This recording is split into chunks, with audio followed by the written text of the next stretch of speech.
This presentation is on the learning theories and lessons supported by technological tools.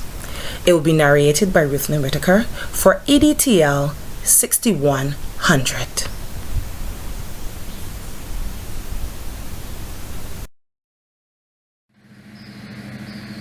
Objectives. This PowerPoint presentation will describe 4 learning theories: 1. Behaviorism, 2. Cognitism, 3. Constructivism, 4. Connectivism, and identify types of educational technology and types of lessons used to support the theoretical perspectives of the learning approaches.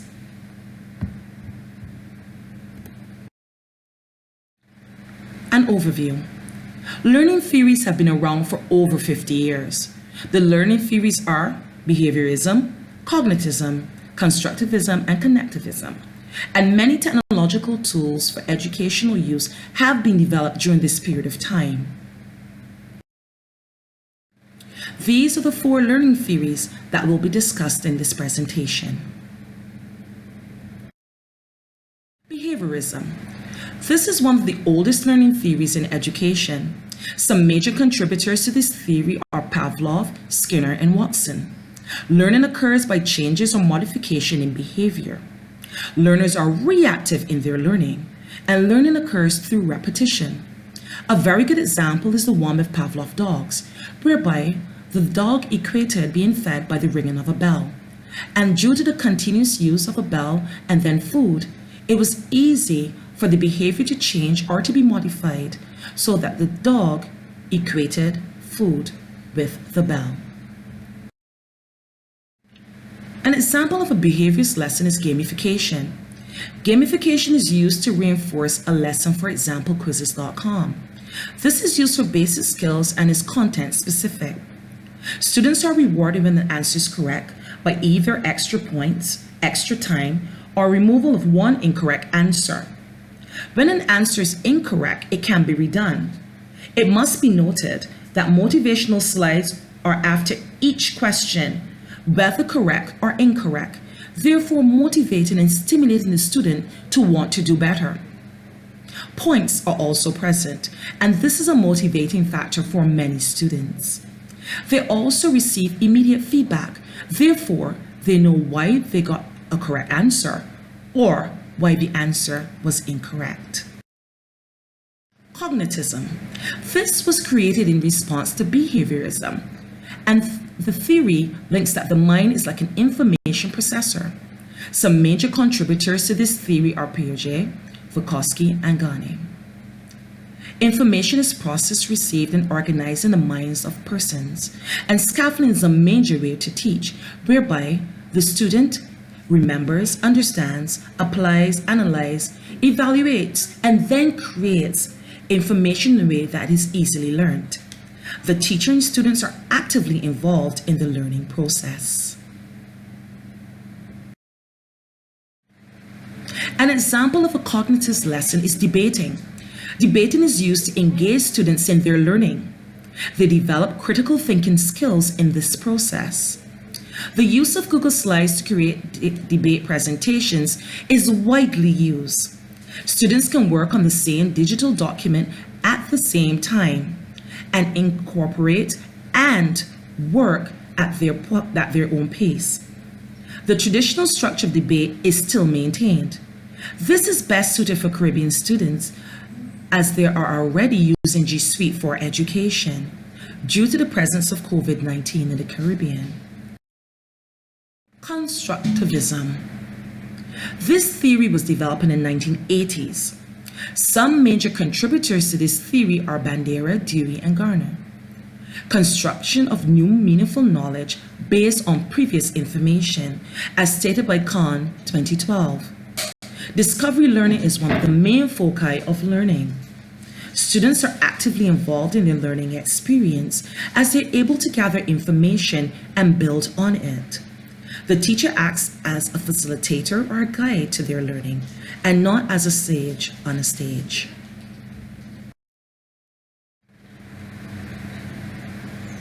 An example of a constructivist lesson is presentations.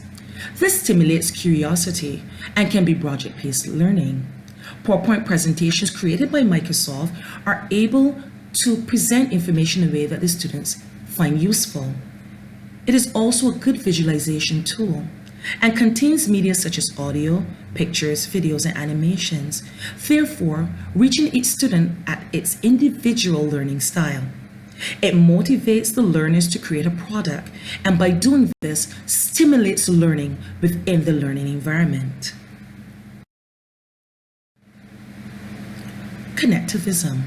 This is a relatively new theory that came about in the 2000s.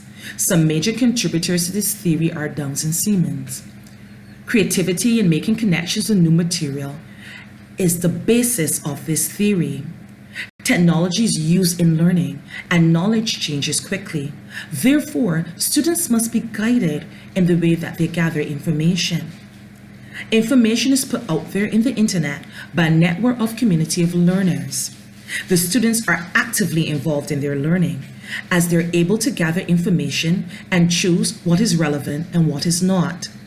The teacher's role is one of a facilitator and therefore guides the students in the direction that they should be going in.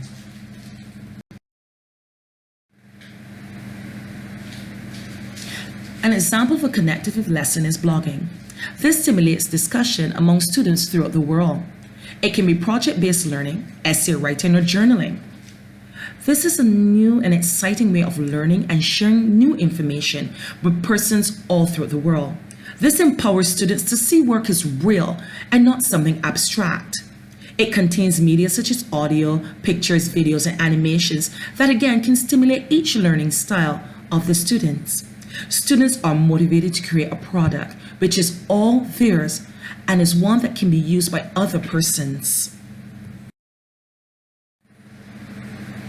Effectiveness of using technological tools in teaching in the Caribbean. It is easier for teachers to facilitate learning as they're able to have all these useful tools to engage the students. Students are already accustomed to using G Suite. Since the introduction or the presence of COVID-19 in the Caribbean, teaching has now been shifted to online or a blended learning environment, and they're able to use Google Meet and Google Docs to share documents. Students are engaged and motivated to learn because these tools are ones they're already accustomed using, for example, Facebook and Instagram.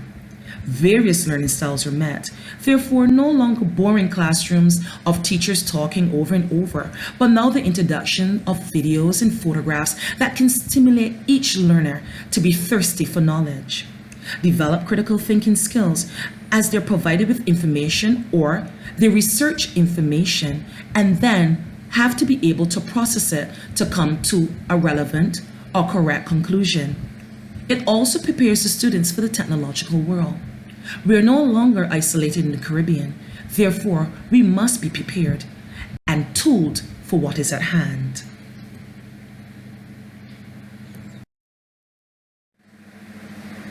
In conclusion, learning theories have been around for over 50 years. Learning theories such as behaviorism, cognitism, constructivism, and connectivism still have a role to play in learning. These learning theories have been amended for online learning as we have to deal with the 21st century learner. Examples of technological tools are quizzes, Google Slides, PowerPoint presentation, and blogging.